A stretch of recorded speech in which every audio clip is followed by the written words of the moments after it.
Well, if that is the number of the beast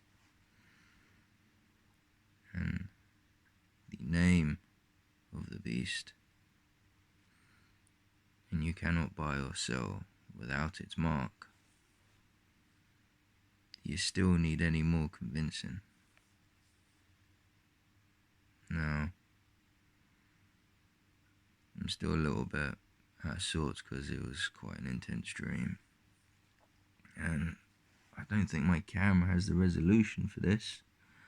I don't know if you can see this, but there is actually a mark on my hand where my hand was scratched.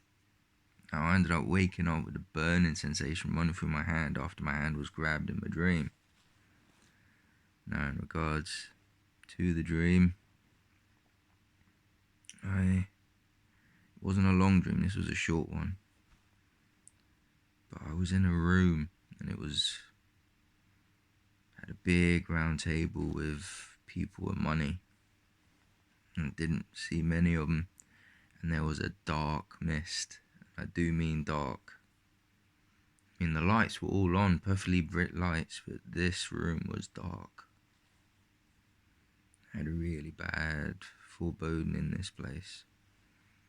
There was a lot of hate there. And a certain little man that makes computers and wears glasses was there, but he's not important. He's just a middleman. He's just doing as he's told. And this was something else. There was someone big and dark and I couldn't see them. They were completely covered in shadow, and I mean completely covered in shadow. And I was watching these people talk. And they were talking about the mark and what the little man with the glasses who makes computers is currently trying to get everyone to take.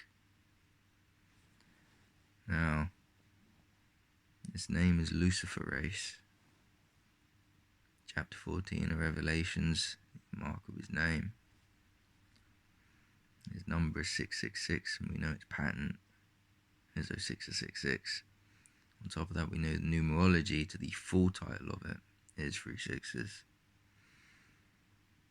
We know they're instructing laws as we speak for the future, for those that do not have it, for they want everyone to have a pass to prove they have it. Otherwise, they will not be able to enter to go to certain places, namely shops, travel. And if you can't go to shops, you can't buy or sell. Those laws will change more drastically later on. At the moment, they are drafting.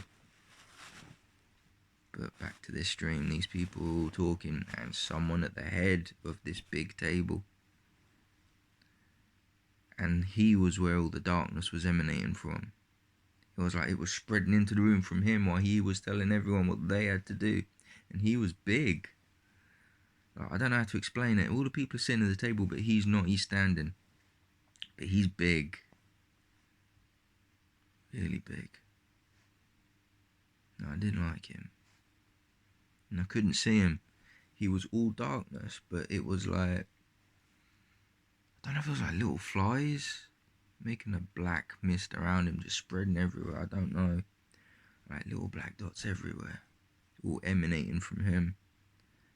And I was in the room and they were talking about how they can get people to take this mark.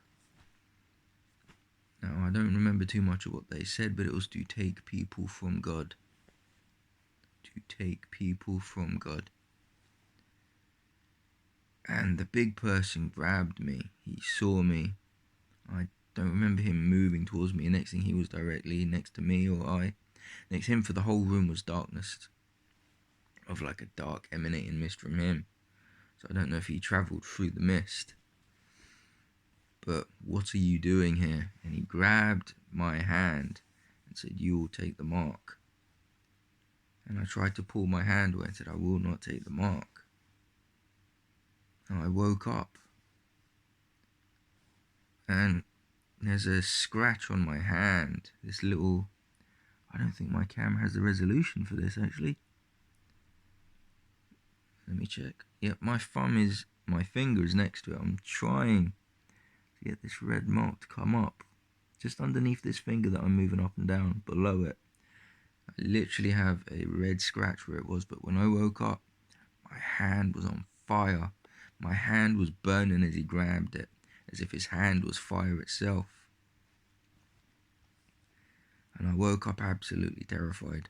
I had to pray to God. I was like, please don't let me have taken a mark. There is a scratch on my hand. It's not next to my veins. And I still feel the Holy Spirit, so just, yeah, this was a concern. But honestly, don't take what this is. I've already seen in other countries where they put a fine for $66,600 for those that don't take it.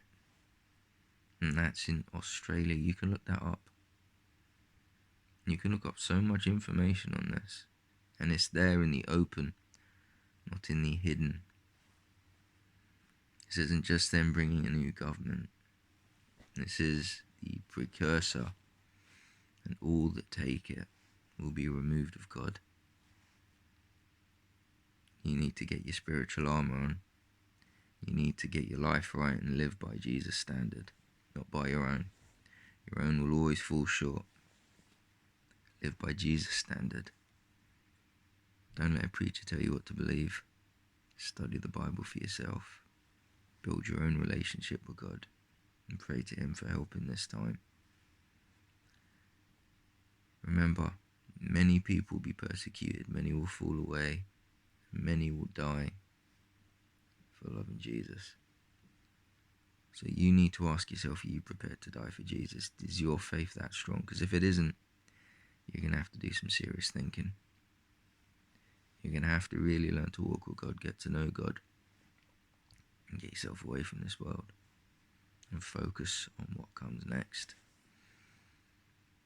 Because if you take the mark, you know after that, nothing good comes of it.